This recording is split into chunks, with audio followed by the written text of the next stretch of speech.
আজ happy Sunday. সকলের বাড়িতে হচ্ছে কি জানিও, ঝাল ঝাল চিকেন। কার কার ভালো লাগবে অবশ্যই কমেন্ট করতে বলুন। চিকেন কষা কমপ্লিট হয়ে যেতে পেঁয়াজ ভেজে, কাঁঠালের আঁটি, লঙ্কা গুঁড়ো, হলুদ গুঁড়ো, কাঁচা লঙ্কা বাটা দিয়ে ভালো করে ভেজে নিচ্ছি। আর নোটে শাকটা একটু সিদ্ধ করে নিয়েছি, সেটা দেবো। কুমড়ো, আলু আর নোটে শাকটা সিদ্ধ করে নিয়ে ঢেলে দিয়ে ভালো করে মশলা কষে প্রয়োজন মতো একটুখানি জল দেব।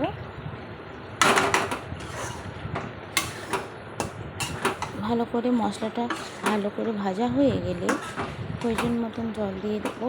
আবার কচু চিংড়ি ছড়িয়ে নামিয়ে নেব। দেখো আমার তরকারিটা কমপ্লিট হয়ে এসেছে।